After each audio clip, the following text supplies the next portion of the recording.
बहुत पुरानी बात है। एक जंगल में दो पक्के दोस्त रहते थे। एक था गीदड़ और दूसरा था ऊंट। गीदड़ काफी चालाक था और ऊंट सीधा सा। ये दोनों दोस्त घंटों नदी के पास बैठकर अपना सुख दुख बांटते थे।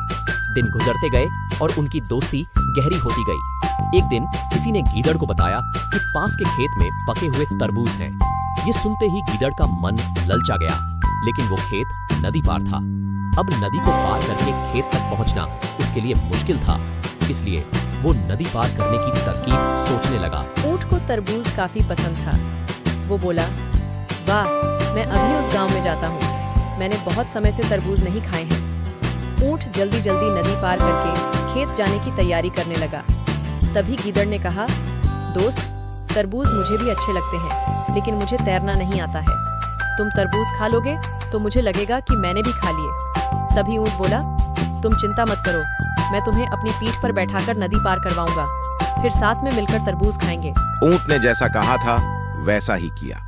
खेत में पहुंचकर गीदड़ ने मन भरकर तरबूज खाए और खुश हो गया। खुशी के मारे वो जोर जोर से आवाजें निकालने लगा। तभी ऊंट ने कहा, तुम शोर मत मचाओ, लेकिन वो माना नहीं। गीदड़ की आवाज सुनकर किसान डंडे लेकर खेत के पास आ गए। गीदड़ चालाक था, इसलिए जल्दी से पेड़ों के पीछे छुप गया। ऊंट का शरीर बड़ा था, इसलिए वो छुप नहीं पाया। किसानों ने गुस्से के मारे उसे बहुत मारा। किसी तरह अपनी जान बचाते हुए ऊंट खेत के बाहर निकला। तभी पेड़ के पीछे छुपा गीदड़ बाहर आ गया। गीदड़ को देखकर ऊंट ने गुस्से में पूछा, तुम क्यों इस तरह चिल्ला रहे थे? गीदड़ ने कहा कि मुझे खाने के बाद चिल्लाने की आदत है, तभी मेरा खाना पचता है। इस जवाब को सुनकर ऊंट को और गुस्सा आ गया। फिर भी वो चुपचाप नदी की ओर बढ़ने लगा।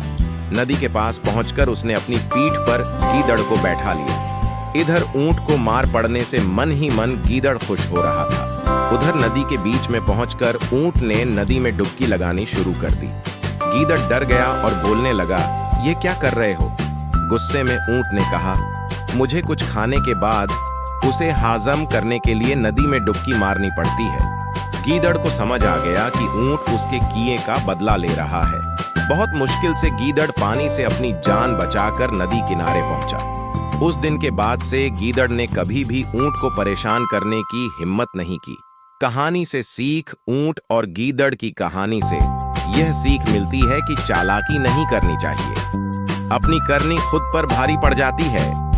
जो जैसा करता है